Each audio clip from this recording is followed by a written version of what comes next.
জাতীয় মসজিদে জাতীয় কোনো ইস্যু নিয়ে কেউ আসে না। লজ্জায় মরে যাওয়া উচিত বাংলাদেশিদের, যে তাদের কাছে কোরআন হাদিস থাকতে, নবীজির সিরত থাকতে, তাদেরকে মানবতা শিখাতে আসতে পশ্চিম দেশ থেকে। যদি বর্তমান সরকার ভালোই তো করছিল, অনেক কাজ তো ভালোই করছিল, সুন্দর করছিল, এই শেষ সময় যদি নিজের ইজ্জত রেখে দিতে চায়, তাহলে তাদেরকে এই দপ্তর এর ফয়সালা উদ্রহ করতে হবে। জাতীয় মসজিদে জাতীয় কোনো ইস্যু নিয়ে কেউ আসে না। জাতীয় মসজিদ, কিন্তু জাতীয় কোনো ইস্যু নিয়ে এখানে কোরআন সুন্নাহর আলোকে, শরীয়তের আলোকে এই বিষয়ে আমাদেরকে গাইড দেন, এই কথা বলার জন্য এখানে কেউ আসে না। পানি পড়ার জন্য আসে। আমি পানি পড়ার জন্য নিতে আসা এটা সমালোচনা করছি না। মানুষ মহব্বতে আসে, কারো ফায়দাও হয়। আমিও মহব্বতের সাথে পড়ে দিই, আল্লাহর নাম নিয়ে ফু দিয়ে দিলাম, আমার কি? তা আমার কিছু নাই।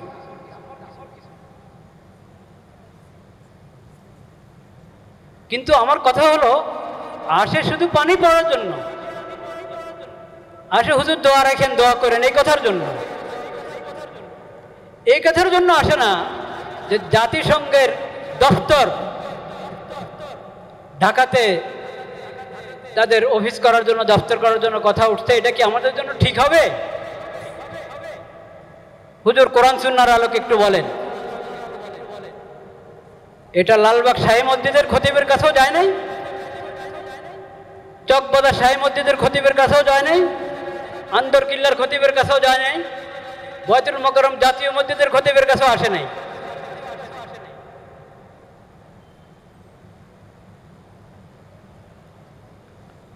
কেন? আল্লাহ ইমাম এবং খতিবকে কেন ইমাম বানিয়েছেন এটা তারা জানেই না, বুঝেই না।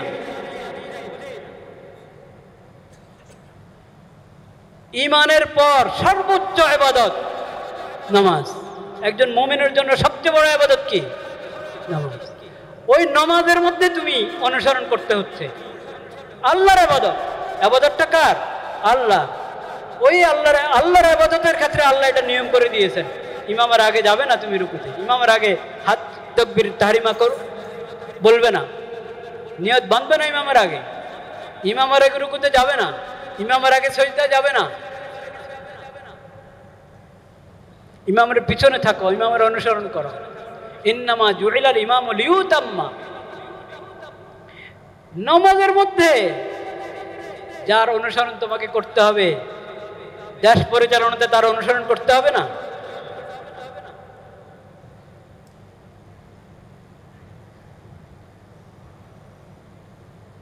একটা ধর্ম মন্ত্রণালয় আছে, ধর্ম মন্ত্রণালয়ের মধ্যে একজন আলেমকে বসানো হয়েছে, মাশাআল্লাহ, খুশির বিষয়, বিজ্ঞ আলেম, কোরআন সুন্নাহর আলেম।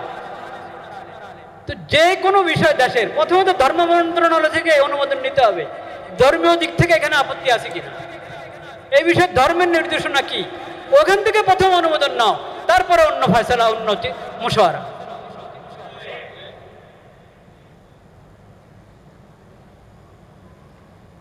লজ্জায় মরে যাওয়া উচিত বাংলাদেশিদের, যে তাদের কাছে কোরআন হাদিস থাকতে, নবীজির সিরত থাকতে, তাদেরকে মানবতা শিখাতে আসতে পশ্চিম দেশ থেকে। লজ্জা মরে যাওয়া উচিত।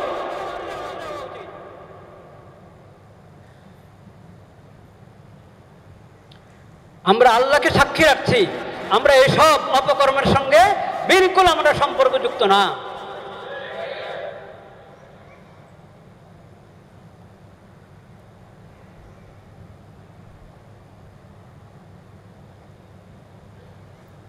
আল্লাহ সাক্ষী, আমরা এই ধরনের সমস্ত কর্মকাণ্ড থেকে সম্পর্কহীন।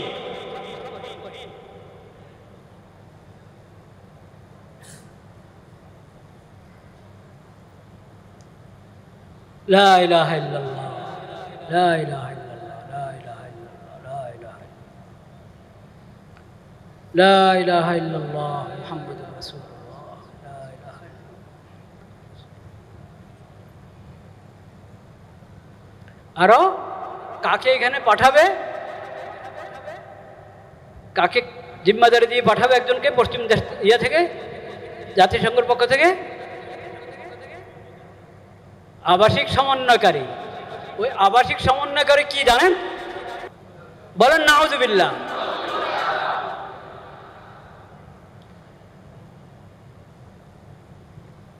তো এখন ওখান থেকে প্রস্তাব পাঠানো হয়েছে, এখান থেকে হ্যাঁ বলতে আর কতক্ষণ লাগবে আল্লাহ জানে।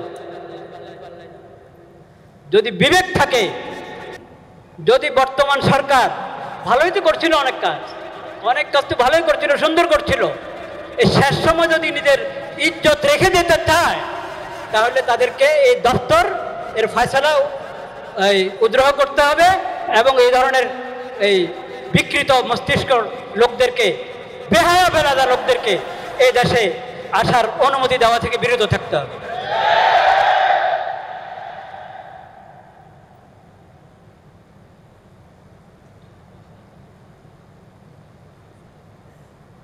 শেষ সময় নির্বাচনের ঘোষণা করে এখন নিজের ইজ্জত নষ্ট করবেন আপনারা?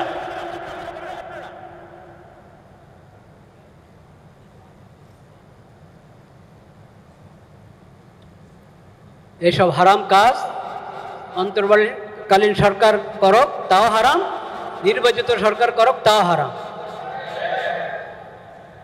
যেই করক এসব কাজ হারাম। ঈমান রক্ষা করো, ঈমান রক্ষা করো, চরিত্র রক্ষা করো। ঈমান বিনষ্টকারী, চরিত্র বিনষ্টকারী, আখলাক বিনষ্টকারী কোনো কিছুর অনুমোদন এই দেশে চলতে পারে না। এটা তাওহীদের জমিন। আল্লাহ তাআলা হেফাজত করেন। ওয়া আখিরু দাওয়ানা আলহামদুলিল্লাহ।